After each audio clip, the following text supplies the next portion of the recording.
ಸ್ನೇಹಿತರೆ ನಮಸ್ಕಾರ. ಕನ್ನಡದಲ್ಲಿ ಮೈಕ್ರೋಸಾಫ್ಟ್ ವರ್ಡ್ ಭಾಗ 2 ಕಾರ್ಯಕ್ರಮಕ್ಕೆ ಎಲ್ಲರಿಗೂ ಸ್ವಾಗತ. ಇವತ್ತು ನಾವು ಹೆಡರ್ ಫೂಟರ್ ಬಗ್ಗೆ ತಿಳ್ಕೊಳ್ಳೋಣ. ಸೊ ಇದಕ್ಕೋಸ್ಕರ ನಾನು ಏನು ಮಾಡಿದ್ದೀನಿ ಅಂದರೆ, ಯಾವುದೋ ಒಂದು ಡಾಕ್ಯುಮೆಂಟ್ನ, ಒಂದು ಸ್ಯಾಂಪಲ್ ಡಾಕ್ಯುಮೆಂಟ್ನ ಇಂಟರ್ನೆಟ್ಟಿಂದ ಡೌನ್ಲೋಡ್ ಮಾಡಿ ಇದನ್ನ ನಿಮಗೆ ತೋರ್ಸೋಕ್ಕೆ ಅಂತ ಇಟ್ಕೊಂಡಿದ್ದೀನಿ. ಸೊ ಇದೊಂದು ಪ್ಲೇನು, ಒಂದು ಟೆಂಪ್ಲೇಟ್ ಡಾಕ್ಯುಮೆಂಟ್, ಅಂದರೆ ಏನು ಇನ್ಫಾರ್ಮೇಷನ್ ಫಿಲ್ ಆಗಿಲ್ಲ, ಇದೊಂದು ಟೆಂಪ್ಲೇಟ್ ಆಗಿರುತ್ತೆ. ಸೊ ಇಲ್ಲಿ ನೋಡಿ, ಹೆಡರ್ ಫೂಟರ್ ಎಲ್ಲ ಏನೂ ಇಲ್ಲ, ಎಲ್ಲ ಖಾಲಿ ಇದೆ ಈ ಡಾಕ್ಯುಮೆಂಟಲ್ಲಿ. ಸೊ ಇವಾಗ ಏನು ಮಾಡಬೇಕು, ನಾವು ಸ್ಟ್ರೈಟ್ ಅವೇ ನಾವು ಹೆಡರ್ ಫೂಟರ್ನ ನಾವು ಇನ್ಸರ್ಟ್ ಮಾಡ್ಕೊಬೇಕು. ಹೆಡರ್ ಫೂಟರ್ ಮತ್ತು ಎರಡನ್ನೂ ನಿಮಗೆ ಕರೆಕ್ಟಾಗಿ 0.5 ಅಲೈನ್ ಮಾಡಿ ಇಟ್ಟಿರುತ್ತೆ. ಇದು ಬೈ ಡಿಫಾಲ್ಟ್ ಪೊಸಿಷನ್. ಇದು ಇನ್ ಕೇಸ್ ನಿಮ್ಗೆ ಏನಾದರೂ ಜಾಸ್ತಿ ಬೇಕು, ಕಮ್ಮಿ ಬೇಕು ಅಂತಂದರೆ ನೀವು ಇದನ್ನ ಮೇಲೆ ಕೆಳಗೆ ಮಾಡಿಕೊಂಡು ಯಾವ ಥರ ಬೇಕು ಆ ಥರ ನಿಮ್ಮ ಒಂದು ಡಾಕ್ಯುಮೆಂಟ್ ಪರ್ಪಸ್ಗೆ ಏನು ಬೇಕು ಆ ಥರದಕ್ಕೆ ಯೂಸ್ ಮಾಡ್ಕೊತಾ ಹೋಗ್ಬೋದು. ಸ್ಟ್ರೈಟ್ ಅವೇ ನಾವು ಹೆಡರ್ ಫೂಟರ್ನ ನಾವು ಇನ್ಸರ್ಟ್ ಮಾಡ್ಕೊಬೇಕು. ಇದಕ್ಕೆ ಎರಡು ಮೆಥಡ್ ಇದೆ. ಒಂದು, ಡಬಲ್ ಕ್ಲಿಕ್, ಈ ಖಾಲಿ ಸ್ಪೇಸಲ್ಲಿ ಡಬಲ್ ಕ್ಲಿಕ್ ಮಾಡಿದ್ರೆ ನಿಮ್ಮ ಹೆಡರ್ ಫೂಟರು ಆ್ಯಕ್ಟಿವೇಟ್ ಆಗುತ್ತೆ. ಅಥವಾ ಇಲ್ಲಿ ಹೋಮ್ ಟ್ಯಾಬ್ಗೆ ಹೋಗ್ಬಿಟ್ಟು, ಇನ್ಸರ್ಟ್ ಟ್ಯಾಬ್ಗೆ ಹೋಗ್ಬಿಟ್ಟು ಹೆಡರ್ ಫೂಟರ್ ಇದೆ ನೋಡಿ, ಇಲ್ಲಿ ಕ್ಲಿಕ್ ಮಾಡಿದ್ರೆ ನಿಮಗಿದು ಯಾವುದಾದ್ರೂ ಇವೆರಡರಲ್ಲಿ ಯಾವ ಆಪ್ಷನ್ ಹೇಳಿದ್ರು ನಾವು ಯೂಸ್ ಮಾಡ್ಬೋದು. ಯೂಶ್ವಲಾಗಿ ಡಬಲ್ ಕ್ಲಿಕ್ ಮಾಡೋದು ನಮಗೆ ಈಸಿ ಆಗುತ್ತೆ. ಬಟ್ ಪ್ರಾಬ್ಲಮ್ ಏನಂದರೆ, ಫಸ್ಟ್ ಟೈಮ್ ನಾವು ಇನ್ಸರ್ಟ್ ಮಾಡ್ತಾ ಇರೋದ್ರಿಂದಾಗಿ ಹೆಡರ್ ಇನ್ಫಾರ್ಮೇಷನ್ ಯಾವ ಥರ ಇರಬೇಕು ಅನ್ನೋದನ್ನ ನಾವು ಇಲ್ಲೇ ಡಿಫೈನ್ ಮಾಡ್ಕೊಂಬೋಣ ಫಸ್ಟೇ. ಸೊ ಇಲ್ಲಿ ಬಂದರೆ ನಿಮಗೆ ಬ್ಲ್ಯಾಂಕ್ ಅಂತ ಇದೆ ನೋಡಿ, ಹೆಡರ್ ಅಂತ ಆ್ಯಕ್ಟಿವೇಟ್ ಮಾಡಿದ್ರೆ ಇಲ್ಲಿ ಈ ಬ್ಲ್ಯಾಂಕ್ ಅಂತ ಅಂದರೆ ಲೆಫ್ಟ್ ಅಲೈನ್ಡು, ಬ್ಲ್ಯಾಂಕ್ 3 ಕಾಲಮ್ಸ್ ಅಂತ ಇದೆ. ಇದು ಲೆಫ್ಟು, ಸೆಂಟರು, ರೈಟು 3 ಕಡೆ ಅಲೈನ್ ಆಗಿರುವಂಥ ಒಂದು ಟೆಕ್ಸ್ಟ್ ಆಗಿರುತ್ತೆ. ಇದರಲ್ಲಿ ಅದೇ ಥರ ನೀವು ಈ ಥರ ಇದೆಲ್ಲ ಟೆಂಪ್ಲೇಟ್ಗಳಿದೆ. ಬಟ್ ಇನ್ ಜನರಲ್ ಆಗಿ ನಾವು ಯೂಸ್ ಮಾಡುವಾಗ, ಬೇಸಿಕಲ್ಲಿ ಯೂಸ್ ಮಾಡುವಾಗ ಇವೆರಡರಲ್ಲಿ ನಾವು ಚೂಸ್ ಮಾಡಿಕೊಂಡ್ರೆ ಸಾಕಾಗುತ್ತೆ. ಬ್ಲ್ಯಾಂಕ್ 3 ಕಾಲಮ್ಸ್ ಅಂದ್ಬಿಟ್ಟು ನಾನೇನು ಮಾಡ್ತೀನಿ, ಬ್ಲ್ಯಾಂಕ್ 3 ಕಾಲಮ್ಸ್ ತೊಗೊಳ್ತೀನಿ ಇಲ್ಲಿ ಡಿಸ್ಪ್ಲೇ ಪರ್ಪಸ್ಗೋಸ್ಕರ. ಸೊ ಇಲ್ಲಿ ಕಂಪ್ನಿ ನೇಮ್ ಹಾಕ್ಕೊಳ್ತೀನಿ. ಇಲ್ಲಿ ಕಂಪ್ನಿ ನೇಮ್ ಏನೋ ನಿಮ್ಮ ಕಂಪ್ನಿ ನೇಮ್ ಹಾಕ್ಕೊಳ್ಳಿ. ಇಲ್ಲಿ ಸ್ಟ್ಯಾಂಡರ್ಡ್ ಆಪ್ರೇಟಿಂಗ್ ಪ್ರೊಸೀಜರ್ ಅಂತ ಒಂದು ಡಾಕ್ಯುಮೆಂಟ್ ನೇಮು, ಇಲ್ಲಿ ವರ್ಷನ್ ನಂಬರ್, ಇಷ್ಟು ಹಾಕ್ಕೊಳ್ತೀನಿ. So this is all about ಹೆಡರು.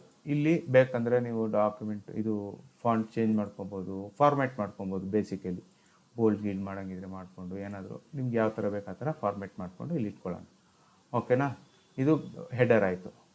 Footer ಬಂದು ಇಲ್ಲಿ ನನಗೆ ಪೇಜ್ ನಂಬರ್ ಬೇಕು, ಸೆಂಟ್ರಲ್ ಬೇಕು ಅಂತ ಇಟ್ಕೊಳ್ಳೋಣ. ಪೇಜ್ ನಂಬರ್ ಅಂತ ಹೊಡಿತೀನಿ, ಟೈಪ್ ಮಾಡ್ತೀನಿ. ಪೇಜ್ ನಂಬರ್ 1 ಇದು 1ಅಲ್ಲಿದ್ದೀವಿ ನಾವು. ಸೊ ಇದನ್ನು ಟೈಪ್ ಮಾಡಿಬಿಟ್ಟು ಇದನ್ನು ಸೆಂಟ್ರಲ್ ಲೈನ್ ಮಾಡ್ಕೊಂಡ್ಬಿಡ್ತೀನಿ. ಹೋಮ್ಗೆ ಹೋಗ್ಬಿಟ್ಟು ಸೆಂಟ್ರಲ್ ಲೈನ್ ಅಂತ ಕೊಟ್ಟರೆ ಸೆಂಟ್ರಲ್ ಈ ಥರ ಆಗುತ್ತೆ. ಓಕೆನಾ? ಇದಾದಮೇಲೆ ಹೆಡರ್ ಫೋಟೋ ಕ್ಲೋಸ್ ಮಾಡ್ಬಿಡ್ತೀನಿ. ಸೊ ಇವಾಗ ಪೇಜ್ ನಂಬರ್ ಆಯಿತು. ಇದು ಹೆಡರ್ ಫೋಟೋ ಎಲ್ಲ ಪೇಜಲ್ಲೂ ಬರ್ತಾ ಇದೆ ನೋಡಿ, ಹಂಗೆ page number 2, page number 3. But problem ಏನಿಲ್ಲಿ, ಇಲ್ಲಿ ಪೇಜ್ ನಂಬರ್ 1 ಅಂತ ಇದೆ. ಇಲ್ಲಿ 1 ಇರೋದು 1 ಇರುತ್ತೆ, 2 ಆಗಲ್ಲ, 3 ಆಗಲ್ಲ, 4 ಆಗಲ್ಲ, ಆ ಥರ ಆಗಲ್ಲ. ಏನಕ್ಕಾಗಲ್ಲ ಅಂದರೆ, ಅದು ನಾವು ಮ್ಯಾನ್ಯುವಲಾಗಿ ಟೈಪ್ ಮಾಡಿರ್ತೀವಲ್ಲ ಅದಕ್ಕೋಸ್ಕರವಾಗಿ. ಸೊ ಅದಕ್ಕೆ ಏನು ಮಾಡಬೇಕು ಅಂದರೆ, ನಾವು ಪೇಜ್ ನಂಬರ್ಗೆ ಹೋಗ್ಬಿಟ್ಟು, ಅಂದರೆ ಫೂಟರ್ಗೆ ಹೋಗ್ಬಿಟ್ಟು, ಇದು ಏನು ಮಾಡೋದು ಬೇಡ. ಇಲ್ಲಿ ನೋಡಿ, ಹೆಡರ್ ಫೂಟರ್ ಟ್ಯಾಬ್ ಆ್ಯಕ್ಟಿವೇಟ್ ಆಗುತ್ತೆ. ನಾವು ಯಾವಾಗ ಹೆಡರ್ ಫೂಟರ್ ನಾವು ಇಲ್ಲಿ ಡಬಲ್ ಕ್ಲಿಕ್ ಮಾಡಿ ಓಪನ್ ಮಾಡ್ತೀವಿ ಅವಾಗೆಲ್ಲ ಈ ಟ್ಯಾಬ್ ಆ್ಯಕ್ಟಿವೇಟ್ ಆಗ್ತಾ ಹೋಗುತ್ತೆ. ಸೊ ಇಲ್ಲಿ ಪೇಜ್ ನಂಬರ್ ಇದೆ ಅಲ್ವಾ, ಅದೇ ಥರ ಇಲ್ಲೂ ಪೇಜ್ ನಂಬರ್ ಇದೆ. ಈ ಪೇಜ್ ನಂಬರ್ನ ನಾನು ತೊಗೊಂಡು ಬಾಟಮ್ ಆಫ್ ದಿ ಪೇಜಲ್ಲಿ ನನಗೆ ಈ ಥರ ಪೇಜ್ ಬೇಕು. Page number X of Y ಅಂದರೆ page number 1 of 8 pages document ಇದು ಈ ಥರ ಬರಬೇಕು. ಇದು ಸೆಂಟ್ರಲ್ ಅಲೈನ್ ಆಗಿರಬೇಕು ಅಂತ ನನಗೆ ಬೇಕಾಗಿದ್ದು. ಅದಕ್ಕೆ ಆಲ್ರೆಡಿ ಇಲ್ಲಿ ಟೆಂಪ್ಲೇಟ್ ಇದೆ, ಒಂದು ಪ್ರೀಸೆಟ್ ಇದೆ. ಅದನ್ನು ನಾನು ತೊಗೊಂಡು ಕ್ಲಿಕ್ ಮಾಡಿದ್ರೆ ನೋಡಿ, ಪೇಜ್ ನಂಬರ್ 1 ಆಫ್ 8 ಅಂತ ಇಲ್ಲಿ ಬಂತು ಆಲ್ರೆಡಿ. ನೆಕ್ಸ್ಟ್ ಪೇಜ್ಗೆ ಹೋಗಿ ನೋಡಿದ್ರೆ ಪೇಜ್ 2 ಆಫ್ 8 ಅಂತ ಬರ್ತಾಯಿದೆ. ಸೊ ಈ ಥರ ನಾವು ಪೇಜ್ ನಂಬರ್ ಆಟೋಮೆಟಿಕಲಿ ಇನ್ಸರ್ಟ್ ಮಾಡ್ಕೊಳ್ಳೋದ್ರಿಂದಾಗಿ ನಮ್ಮ ಪೇಜ್ ನಂಬರ್ ಇನ್ಸರ್ಟ್ ಆಗುತ್ತೆ. ಬಟ್ ಒಂದೇ ಒಂದು ನೋಟಿಸ್ ಮಾಡಿದರೆ ಅಲ್ಲಿ ಏನಾಗಿದೆ ಅಂತ, ನಾವು ಮಾಮೂಲಾಗಿ ನಾವು ಯೂಶ್ವಲಾಗಿ ನಾವು ಆನ್ ಮಾಡ್ಕೊತೀವಲ್ಲ, ಶೋ ಹೈಡ್ ಐಕಾನು, ಹೋಮ್ ಟ್ಯಾಬ್ಗೆ ಹೋಗ್ಬಿಟ್ಟು ಇದನ್ನು ಕ್ಲಿಕ್ ಮಾಡಿದ್ರೆ ನೋಡಿ, ಇಲ್ಲಿ ಒಂದು ಎಕ್ಸ್ಟ್ರಾ ಒಂದು ಸ್ಪೇಸ್ ಬಂದಿದೆ. ಇಲ್ಲಿ ಕೆಳಗಡೆ ಪೇಜ್ ನಂಬರ್ 1 ಆಫ್ 4 ಆದಮೇಲೆ ಎಕ್ಸ್ಟ್ರಾ ಒಂದು ಪ್ಯಾರಾಗ್ರಾಫ್ ಇದೆ. ಆ ಪ್ಯಾರಾಗ್ರಾಫ್ನ ಡಿಲೀಟ್ ಮಾಡ್ಕೊಬೇಕು ನಾವು. ಅಂದರೆ ಅಲ್ಲಿ ಅದನ್ನು ಡಿಲೀಟ್ ಮಾಡಿದ್ರೆ ನೋಡಿ, ಪೇಜ್ ಇವಾಗ ಆ ಫೂಟರು ಒಂದು ಲೈನಲ್ಲಿ ಕರೆಕ್ಟಾಗಿ ಬಂದಿದೆ. ಓಕೆನಾ? This is about footer. ಮತ್ತು ಪೇಜ್ ನಂಬರ್ ಬಿಟ್ಟು ನಾವು ಬೇರೆ ಕೂಡ ಇನ್ಸರ್ಟ್ ಮಾಡ್ಕೊತಾ ಹೋಗ್ಬೋದು. ಇಲ್ಲಿ ನೋಡಿ, ಡೇಟ್ ಆ್ಯಂಡ್ ಟೈಮ್ ಇದೆ, ಡಾಕ್ಯುಮೆಂಟ್ ಇನ್ಫಾರ್ಮೇಷನ್ ಅಂತ ಇರುತ್ತೆ, ಆಥರ್ ನೇಮ್, ಯಾರು ಮಾಡಿರೋದು, ಫೈಲ್ ನೇಮ್ ಏನು, ಇದೆಲ್ಲದೂ ನಾವು ಇನ್ಸರ್ಟ್ ಮಾಡ್ಬೋದು. ಇದು ಸದ್ಯಕ್ಕೆ ಇದು ಏನು ಬೇಡ, ನಮ್ಮ ಪೇಜ್ ನಂಬರ್ ಬೇಕು ಅನ್ನೋ ಒಂದು ಇದಕ್ಕೋಸ್ಕರ ಡೇಟ್ ಆ್ಯಂಡ್ ಟೈಮ್ ಅಂತ ಕೊಟ್ಟರೆ ಡೇಟ್ ಆ್ಯಂಡ್ ಟೈಮ್ ಕೂಡ ಆ್ಯಡ್ ಆಗ್ತಾ ಹೋಗ್ತಿದ್ವಿ. ಸೊ ಹಾಗಾಗಿ ಈ ಥರ ಆಪ್ಷನ್ಗಳೆಲ್ಲ ಇರುತ್ತೆ ಪೇಜ್ ನಂಬರ್ ಒಳಗಡೆ ಅಥವಾ ಫೂಟರ್ ಒಳಗಡೆ ಅಥವಾ ಈ ಹೆಡ್ಡರ್ ಒಳಗಡೆನೂ ಇನ್ಸರ್ಟ್ ಮಾಡ್ಕೊಬೋದು. ಇವೆಲ್ಲದನ್ನು ಒಂದು ಪಿಕ್ಚರು, ನಿಮ್ಮದು ಕಂಪ್ನಿ ಲೋಗೋ ಇರ್ಬೋದು, ಏನಾದರೂ ಇರ್ಬೋದು, ಮಾಡ್ತಾ ಹೋಗ್ಬೋದು. ಓಕೆನಾ? ಇವಾಗ ಗೋ ಟು ಹೆಡರ್ ಮಾಡ್ಕೊತೀನಿ. ಹೆಡರ್ ಮಾಡಿಕೊಂಡು ನೆಕ್ಸ್ಟ್ ಪೇಜ್ ಕೊಡ್ತೀನಿ, ನೆಕ್ಸ್ಟ್ ಅಂತ ಕೊಡ್ತೀನಿ. ಇಲ್ಲಿ ನೋಡಿದರೆ ಆ ಹೆಡರ್ ಅಂತ ಒಂದು ಇನ್ಫಾರ್ಮೇಷನ್ ಇದೆ, ಅಷ್ಟು ಬಿಟ್ಟರೆ ಬೇರೆ ಏನೂ ಇಲ್ಲ ಇಲ್ಲಿ. ಅದೇ ರೀತಿ ಫೂಟರ್ಗೆ ಹೋದರೆ ಫೂಟರ್ ಅಂತ ಒಂದು ಇನ್ಫಾರ್ಮೇಷನ್ ಇದೆ, ಬೇರೆ ಥರ ಏನೂ ಇರೋದಿಲ್ಲ. ಬಟ್ ನಮಗೆ ಇಲ್ಲೊಂದು ಬೇರೆ ಥರ ಬೇಕು. ಈಗ ನಾನು ಇದನ್ನು ಡಾಕ್ಯುಮೆಂಟ್ನ ತೊಗೊಂಡೋಗಿ ನಮ್ಮ ಸೀನಿಯರ್ಗೆ ಅಥವಾ ನಮ್ಮ ಮ್ಯಾನೇಜರ್ಗೆ ತೋರಿಸಿದ್ರೆ ಅವರು ಎಲ್ಲ ಈ ಡಾಕ್ಯುಮೆಂಟ್ ನೋಡ್ತಾರೆ, ನೋಡ್ಬಿಟ್ಟು ಹೇಳ್ತಾರೆ ಎಲ್ಲ ಕರೆಕ್ಟಾಗಿದೆ, ಬಟ್ ನನಗೆ ಈ ಹೆಡ್ಡರು ಮತ್ತು ಫೂಟರು ಫಸ್ಟ್ ಪೇಜಿಗೆ ಬೇಡ. ಯಾಕೆಂದರೆ ಇದು ಫಸ್ಟ್ ಪೇಜು ಕವರ್ ಪೇಜ್ ಇದು. ಸೊ ಈ ಕವರ್ ಪೇಜಲ್ಲಿ ಬೇರೆ ಏನು ಈ ಇನ್ಫಾರ್ಮೇಷನಲ್ಲಿ ಏನು ಬೇಕಾಗಿಲ್ಲ, ಬರೀ ಕವರ್ ಇನ್ಫಾರ್ಮೇಷನ್ ಇದ್ದರೆ ಸಾಕು ಅಂತ ಹೇಳ್ತಾರೆ. ಸೊ ಅದಕ್ಕೆ ನಾನು ಮಾಡಬೇಕು, ಈ ಪೇಜ್ ನಂಬರ್ 1 of 8 ಮತ್ತು ಈ ಹೆಡರ್ ಇನ್ಫಾರ್ಮೇಷನ್ನ ತೆಗಿಬೇಕು. ಸೊ ಇದನ್ನು ತೆಗೆದ್ರೆ ಇಲ್ಲಿ ಡಿಲೀಟ್ ಮಾಡಿದ್ರೆ ಎಲ್ಲ ಪೇಜಲ್ಲೂ ಡಿಲೀಟ್ ಆಗೋಗುತ್ತೆ. ಬಟ್ ಅದಕ್ಕೇನು ಮಾಡಬೇಕು, ನಾವು ಹೆಡರ್ ಫೂಟರ್ಗೆ ಒಂದು ಇಲ್ಲಿ ಈ ಜಾಗದಲ್ಲಿ ಫಸ್ಟ್ ಪೇಜ್ ಕವರ್ ಪೇಜ್ ಏನಿದೆ ಇಲ್ಲಿ ಅಂದ್ಕೊಳ್ಳಿ, ಇದು ಕವರ್ ಪೇಜ್. ಈ ಕವರ್ ಪೇಜಲ್ಲಿ ಫಸ್ಟ್ ಪೇಜಲ್ಲಿ ಒಂದು ಸೆಕ್ಷನ್ ಬ್ರೇಕ್ ಇನ್ಸರ್ಟ್ ಮಾಡ್ಕೊತೀನಿ. ಗೊತ್ತಲ್ಲ ಸೆಕ್ಷನ್ ಬ್ರೇಕ್ ಹೆಂಗೆ ಇನ್ಸರ್ಟ್ ಮಾಡ್ಕೊಬೇಕು ಅಂತ. ಲೇಔಟು ಬ್ರೇಕ್ಸ್ಗೆ ಹೋಗ್ಬಿಟ್ಟು ಅಲ್ಲಿ ಇಟ್ಬಿಟ್ಟು ಒಂದು ನೆಕ್ಸ್ಟ್ ಪೇಜ್ ಅಂತ ಕೊಟ್ಟರೆ ನೆಕ್ಸ್ಟ್ ಪೇಜಿಗೆ ಹೊಟ್ಟೋಗುತ್ತೆ. ಈ ಪೇಜ್ ಬ್ರೇಕ್ ನೆಕ್ಸ್ಟ್ ಪೇಜ್ ಹೋಯಿತು, ಅದನ್ನು ಡಿಲೀಟ್ ಮಾಡ್ಕೊತೀನಿ. ಡಿಲೀಟ್ ಮಾಡಿಕೊಂಡು ಸೆಕ್ಷನ್ ಬ್ರೇಕ್ ಇಲ್ಲಿ ಇಟ್ಕೊತೀನಿ. ಓಕೆನಾ? ಇವಾಗ ನೋಡಿ ಹೆಡರ್ ಫೂಟರ್ ಆ್ಯಕ್ಟಿವೇಟ್ ಮಾಡಿ. ಇಲ್ಲಿ ನೋಡಿದ್ರೆ ಇವಾಗ ನೋಟಿಸ್ ಮಾಡಿದ್ರೆ ಹೆಡರ್ ಅಂತ ಮಾತ್ರ ಇತ್ತು ಮುಂಚೆ, ಇವಾಗ ಸೆಕ್ಷನ್ 1 ಅಂತ ಆಗಿದೆ. ಅಂದರೆ ಇದು ನಾವು 1ನೇ ಸೆಕ್ಷನಲ್ಲಿ ಇದ್ದೀವಿ. ನೆಕ್ಸ್ಟ್ ಅಂತ ಕೊಟ್ಟರೆ 2ನೇ ಸೆಕ್ಷನ್ಗೆ ಹೋಗ್ತೀವಿ ನಾವು. ನೋಡಿ ಇಲ್ಲಿ ಕಾಣಿಸ್ತಿದೆ ಸೆಕ್ಷನ್ 2 ಅಂತ ಕಾಣಿಸ್ತಾ ಇದೆ. ಸೊ ಇದು ಒಂದು ಸೆಕ್ಷನ್ ಬ್ರೇಕ್ ಹಾಕೊಂಡ ತಕ್ಷಣ ಇದು ನಮಗೆ ಈ ಥರ ಡಿಸ್ಪ್ಲೇ ಮಾಡ್ತಾ ಹೋಗುತ್ತೆ. ಆ್ಯಂಡ್ ನಮಗೆ ಫಸ್ಟ್ ಪೇಜ್ ಡಿಫ್ರೆಂಟ್ ಹೆಂಗೆ ಬೇಕು ಅನ್ನೋದ್ರೆ ಇಲ್ಲಿ first page different first page ಅಂತ ಹೆಡರ್ ಫೂಟರ್ ಇದೆ ಅಲ್ವಾ, ಇಲ್ಲಿ ಇದನ್ನು ಕ್ಲಿಕ್ ಮಾಡಿದ್ರೆ ಇದು ಹೊಟ್ಟೋಯ್ತು. ಇಲ್ಲಿ ನೋಡಿ ಸೆಕೆಂಡ್ ಪೇಜಲ್ಲಿ ಹಂಗೆ ಇರುತ್ತೆ, ಫಸ್ಟ್ ಪೇಜ್ ಮಾತ್ರ ಕ್ಲಿಯರ್ ಆಗುತ್ತೆ. ವೆರಾಸ್ ನಿಮಗೆ ಮುಂಚೆ ಇಲ್ಲಿ ಒಂದು ಪೇಜ್ ಬ್ರೇಕ್ ಇತ್ತು ನೋಡಿ, ಆ ಪೇಜ್ ಬ್ರೇಕ್ ಇದ್ದಾಗ ಈ ಡಿಫ್ರೆಂಟ್ ಫಸ್ಟ್ ಪೇಜ್ ಅಂತ ಯೂಸ್ ಮಾಡಿದರೆ ಎಲ್ಲ ಪೇಜಲ್ಲೂ ಹೆಡರ್ ಫೂಟರ್ ಹೊಟ್ಟೋಗಿರೋದು. ಸೊ ಅದಕ್ಕೆ ಈ ಒಂದು ಸೆಕ್ಷನ್ ಬ್ರೇಕ್ ಅಂತ ಹಾಕ್ಕೊಂಡ್ರೆ ಅವಾಗ ನಿಮಗೆ ಆ ಸೆಕ್ಷನ್ ಬೇರೆ ಈ ಸೆಕ್ಷನ್ ಬೇರೆ ಅಂತ ಆಗುತ್ತೆ. ಅವಾಗ ಈ ಸೆಕ್ಷನಲ್ಲಿ ಇರೋದು ಮಾತ್ರ ಫಸ್ಟ್ ಪೇಜ್ ಆಗುತ್ತೆ, ಆಮೇಲೆ ಬಾಕಿ ಇರೋದೆಲ್ಲ ನೆಕ್ಸ್ಟ್ ಪೇಜ್ ಗೊತ್ತಾಗುತ್ತೆ, ನೆಕ್ಸ್ಟ್ ಸೆಕ್ಷನ್ ಗೊತ್ತಾಗುತ್ತೆ. ಸೊ ಇದು ಒಂದು ಸೆಕ್ಷನ್ ಬ್ರೇಕ್ನ ಉಪಯೋಗ ಹಾಗೂ ಹೆಡರ್ ಫೂಟರ್ನ ಹೇಗೆ ಯೂಸ್ ಮಾಡಬೇಕು ಅನ್ನೋ ಡಾಕ್ಯುಮೆಂಟು. ಈಗ ಹಾಗೆ ಮುಂದೆ ಹೋಗ್ತಾ ನಮ್ಗೆ ಏನಾಗ್ತಾ ಇದೆ, ಹಿಂಗೆ ಕೆಳಗಡೆ ಬಂದರೆ ಪೇಜಲ್ಲಿ ಎಲ್ಲೋ ಒಂದು ಕಡೆ ಈ ಪೇಜಲ್ಲಿ ನಿಮಗೆ ಪೇಜ್ ನಂಬರ್ 4 ನಿಮಗೆ ಒಂದು ಫ್ಲೋ ಚಾರ್ಟ್ ಇದೆ.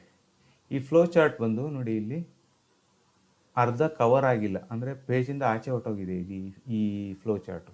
ಈದರ್ ನೀವು ಇದನ್ನು ಸಣ್ಣದಾಗಿ ಮಾಡ್ಕೊಬೋದು ಅಥವಾ ಈ ಪೇಜ್ನ ನಾವು ಇಂಟರ್ಸೆಕ್ಟ್ ಮಾಡಿಕೊಂಡು ಒಂದು ಸೆಕ್ಷನ್ ಬ್ರೇಕ್ ಹಾಕ್ಕೊಂಡ್ರೆ ಇದನ್ನು ನಾವು ಲ್ಯಾಂಡ್ಸ್ಕೇಪ್ ಮಾಡ್ಕೊಬೋದು. ಇದೆಲ್ಲ ಡಾಕ್ಯುಮೆಂಟು ಪೋರ್ಟ್ರೇಟಲ್ಲಿದೆ.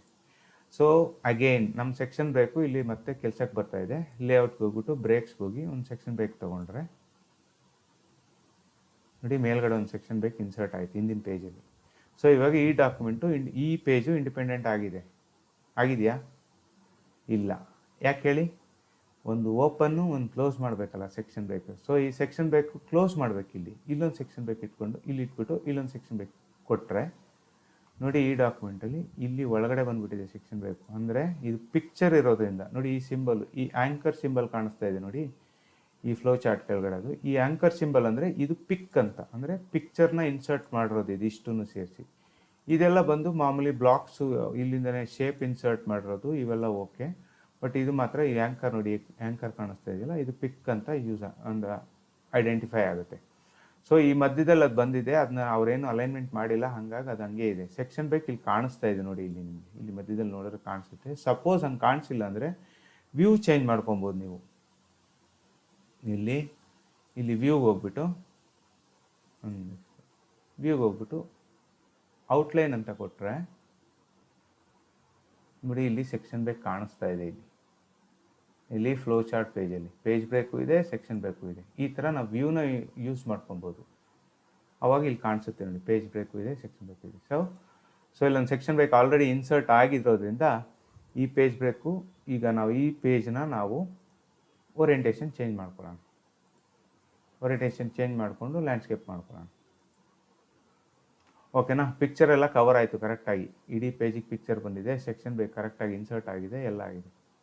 ಓಕೆ, ಸೊ ಇದು ಈ ಹೆಡರ್ ಫುಟರ್ ಇನ್ಫಾರ್ಮೇಷನ್ ನಾವು ತಗೊಳ್ಳುವಾಗ ಇಲ್ಲಿ ನೋಡಿ, ಇವಾಗ ಸೆಕ್ಷನ್ 3 ಆಗಿದೆ. ಇವಾಗ ಇಲ್ಲಿ ನೋಡಿ, ಹೆಡರ್ ಫುಟರ್ ಸೆಕ್ಷನ್ 3 ಆಗಿದೆ. ಇವಾಗ ಇದರ ಅರ್ಥ 3 ಸೆಕ್ಷನ್ ಬೇಕು, 3 ಸೆಕ್ಷನ್ಗಳಿದೆ ಡಾಕ್ಯುಮೆಂಟ್ ಅಂದರೆ 2 ಸೆಕ್ಷನ್ ಬ್ರೇಕ್ಸ್ನ ಇನ್ಸರ್ಟ್ ಮಾಡಿದ್ದೀವಿ ನಾವು ಆಲ್ರೆಡಿ. ಇಲ್ಲೊಂದು ಸೆಕ್ಷನ್ ಬೇಕು ಪೇಜ್ ನಂಬರ್ 1ನಲ್ಲಿ ಕವರ್ ಪೇಜ್ನ ಡಿಫ್ರೆಂಟ್ ಮಾಡೋಕ್ಕೆ, ಇನ್ನೊಂದು ಪೇಜು ಇಲ್ಲಿ ನಿಮ್ಮ ಫ್ಲೋ ಚಾರ್ಟ್ನ ಇನ್ಸರ್ಟ್ ಮಾಡೋಕ್ಕೆ. ಸೊ ಈ ಥರ ಸೆಕ್ಷನ್ ಬೇಕು ಇನ್ಸರ್ಟ್ ಮಾಡಿಕೊಂಡ್ರೆ ನಮಗೆ ಹೆಡರ್ ಫುಟರ್ನ ಕ್ಲೀನಾಗಿ ಅಲೈನ್ಮೆಂಟ್ ಮಾಡ್ಕೊಬೋದು.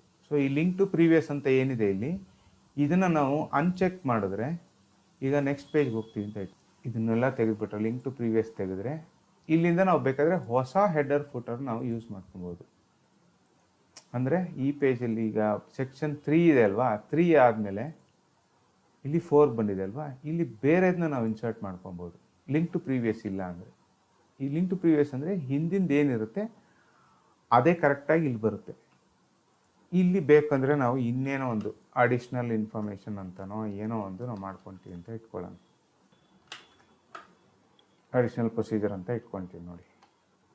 ಓಕೆನಾ. ಅದು ಈ ಡಾಕ್ಯುಮೆಂಟಲ್ಲಿ ಮಾತ್ರ ಇರುತ್ತೆ, ಅಂದರೆ ಈ ಪೇಜಲ್ಲಿ ಮಾತ್ರ ಇರುತ್ತೆ. ಸ್ಟ್ಯಾಂಡರ್ಡ್ ಆಪ್ರೇಟಿಂಗ್ ಪ್ರೊಸೀಜರ್ ಅಲ್ಲ, ಎಲ್ಲ ಕಡೆ ಇದೆ. ಇಲ್ಲಿ ಕೆಳಗಡೆ ಬಂದರೆ ಅಡಿಷ್ನಲ್ ಪ್ರೊಸೀಜರ್ ಅಂತ ಏನಿದೆ, ಇದು ಮಾತ್ರ ಈ ಪೇಜಿಂದ ಇಲ್ಲಿಂದ ಕಂಟಿನ್ಯೂ ಆಗ್ತಾ ಹೋಗುತ್ತೆ. ಈ ಥರ ಒಂದು ಹೆಡರ್ ಫೂಟರ್ನ ನಾವು ಯೂಸ್ ಮಾಡ್ಕೊಬೋದು. ಸೊ ಇದಿಷ್ಟು ಹೆಡರ್ ಫೂಟರ್ನ ಬಗ್ಗೆ ಇವತ್ತಿನ ಇನ್ಫಾರ್ಮೇಷನು. ಹೋಪ್ ಈ ವಿಡಿಯೋ ಇಷ್ಟ ಆಗಿದೆ ಅಂತ ನಾನು ಭಾವಿಸ್ತೀನಿ. ಮುಂದಿನ ವಿಡಿಯೋದಲ್ಲಿ ಇದೇ ರೀತಿ ಮಾಹಿತಿಗಳನ್ನ ನೀಡ್ತಾ ಹೋಗ್ತೀನಿ. ಲೈಕ್ ಮಾಡಿ, ಶೇರ್ ಮಾಡಿ, ಕಮೆಂಟ್ ಮಾಡಿ, ಹಾಗೆ ಸಬ್ಸ್ಕ್ರೈಬ್ ಕೂಡ ಮಾಡಿ. ಧನ್ಯವಾದಗಳು.